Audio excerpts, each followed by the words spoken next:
Tekashi 6ix9ine, the rapper himself, who snitched on everybody as part of the federal case he was in. He dropped dimes on everybody as the memes were out there. He was joking about people who didn't rewind their VCR tapes. He told on everybody to save his own ass. Well, he was out on probation, and like a dumb fuck, he violated that probation. So he's been behind bars for about 2 weeks now for a couple of different probation violations, which are hilarious. That you're on probation for federal crimes and you're testing positive for meth, taking a trip to Vegas unauthorized, and showing up late to court, which that's always a chat. That is always a great way to piss off the judge, being an hour late to court. There's no excuse for that. And the judge told him when he put him in jail, he had a full spectrum disregard. I'm sure he's got a full spectrum of issues. But he's been a free man since 2020, guys. He's been out forever. But he did a 2-year prison stint because he was charged with conspiracy to commit murder as part of the 9 Trey Gangsta Bloods. And he was an hour late to court. And he tried to say that, it was hard because he'd flown into New York Monday night from Florida. Like, dude, it's not like you just walked in there. Like, come on. But he's been arrested many times since his release. He got busted in the Dominican Republic, and he got arrested in Florida for going 136 and a 65. Now, his lawyer, though, and I've made these arguments before. This is why I'm not going to laugh at him. Claiming that your client tested positive for meth since he takes, Adderall, which contains methamphetamines. Adderall contains an amphetamine, not methamphetamine. And if you guys don't understand, for those of you who never dealt with this, methamphetamine and amphetamines test differently on drug panels. They can tell the difference. Even the really shitty, cheap ones can generally tell when you're taking an amphetamine or methamphetamine. So I do like the idea, but I've made that argument myself before. Your Honor, he takes Adderall. The judges looked at me before and said, Mr. Martin, there's no meth in Adderall. I'm pretty sure. And you go, well, Judge, I don't know the quality of the test. Maybe something happened. But you got to make the arguments, guys. You make the arguments where you can. Sometimes, you go into court and it's just live, laugh, love. Now, as part of these things, and I have the feeling Tekashi, because he had done such a good job snitching on everybody, this was filed in his case, and it's about the United States versus Daniel Hernandez. And this is a letter from the government to the judge. So they write to the court, and they're writing that regarding the update about the violations of supervised release proceedings. And they reached an agreement with defense counsel.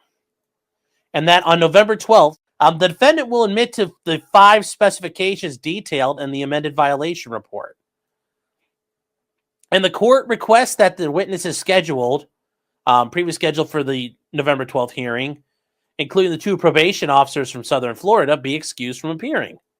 Because he's going to admit, and because it's a holiday weekend. Because guess what? The feds get it off too. It's a federal holiday.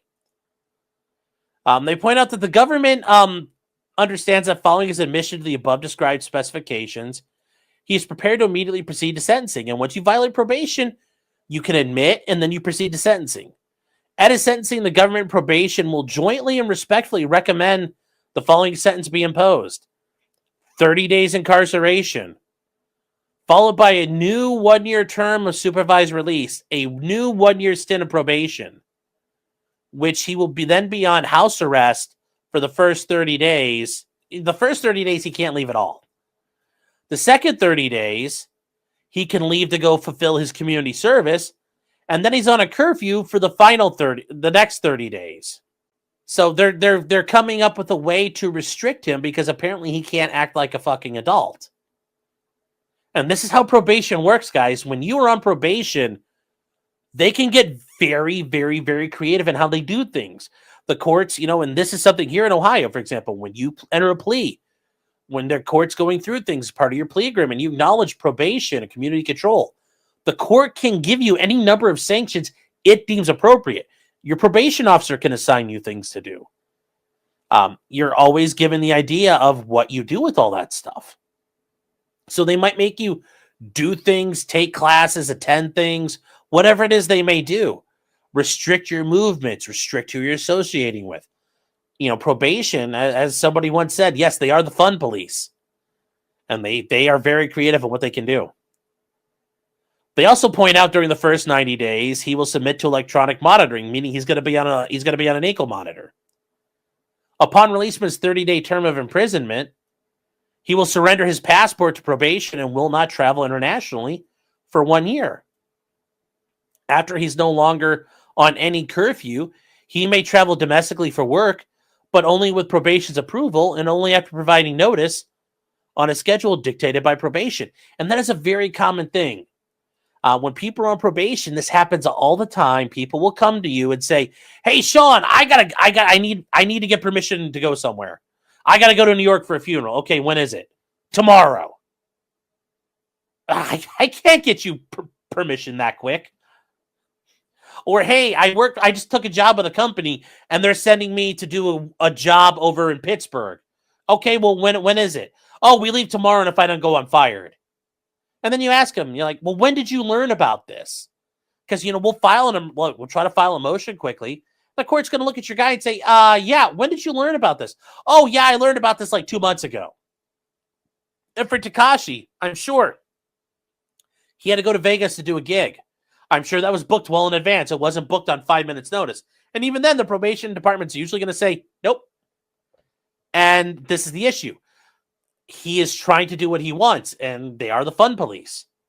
So they will tell you, you will do as we say, or we'll throw you in fucking prison. So he better comply. It's very straightforward. Very straightforward. He has to submit to drug testing and treatment as provided by probation, and he will complete his outstanding community service obligations no less than 30 days before the end of his 1-year term. He will be subject to all other conditions previously imposed, to the extent they don't conflict with what's here. So he'd better fucking do it. He'd better fucking do it. This is a very good example, Chad, of what happens when you're on probation and you screw up. Remember, your probation department really is going to react to you a lot based on how you react to them. If you drop hot, you don't return calls, you show up late, they have to hound you to get in touch with you, or you don't get things done. You're not making payments. You're not doing community service. You're jerking around proof of a job. You're jerking around your employment or your schooling. Any of that stuff you're supposed to do, you're jerking around getting your community service done. They're not going to help you. But if you pay your fines, you show up on time, you drop clean, you always answer the phone, you show up, you're doing your schooling, you're doing community service, you're doing all the classes they want you to do. You don't come in there and act like a fucking asshole to them. When they come in, you act like a civilized human being. I'm not saying you have to kiss their ass, but just yeah, that's how things are going. If you come in and every time's World War III, they're not going to help you out. But if you come in there and you're chill, yeah, they'll generally go out of the way to help you. They don't generally want to see you fail. They don't want to ever see you again, and that's because they hope you follow the rules in it. Probation is a housebreaking. They're trying to make you housebroken. You have to act like an adult. Here's how civilized adults work. We're going to try to instill that into you. So that's the purpose of probation.